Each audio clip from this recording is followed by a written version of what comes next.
I'm now joined by Frederic Hauge of the Bellona Foundation. Welcome, Frederic. Thank you. Tell me a bit about your foundation. Bellona is a Norwegian-based foundation working with all kinds of environmental issues, very much from pollution to the energy aspects. We work in Norway.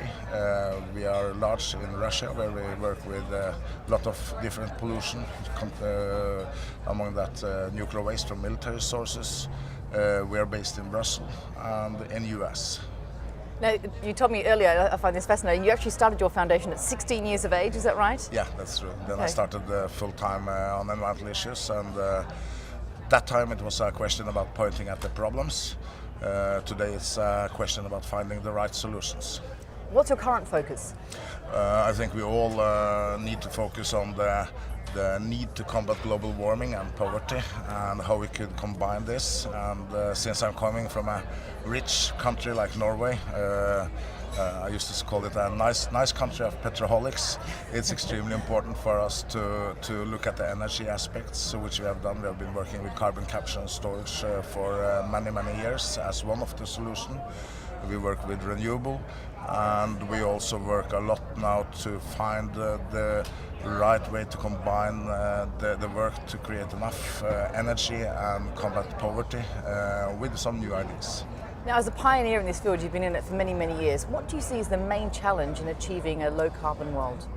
I think it's definitely a question about how we're going to produce enough food and energy, and I think also the water problem is heavily underestimated in the scenarios.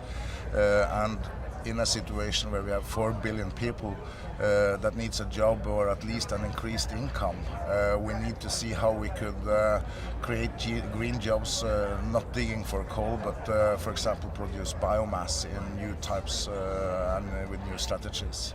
Well, leads me on to one of the projects you're currently working on, the Sahara Forest project. Tell me about that. Now, in our foundation, we think that there is enough people thinking small thoughts about climate change, so we wanted to think some big ones. And we carried out some heavy scientific work a couple of years ago in a scenario where we called it How to Combat Global Warming, which was a 85% reduction, and how that could be done. It's a 85% by when?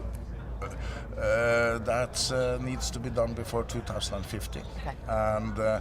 And what we saw was that there were very few other scenarios. We needed to make use of carbon capture and storage, but even that was not enough, and we wanted then to see how we could combine carbon capture and storage with bio, because we think there is a need to create strategies that is not blocking for going carbon negative.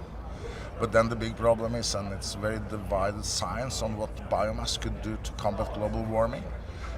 We have for the last 4 or 5 years been heavily into working with new kind of biomass like algae, and also a plant called halibut, which is very interesting. And instead of using the fresh water for growing biomass, we have been then in particular looking for what kind of vegetation we can grow in salt water. Wonderful. Well, thank you so much, Frederic. We really enjoyed hearing about your greenhouse project. Sounds innovative, and for your attendance here at the Governors Summit. Thank you. Thanks.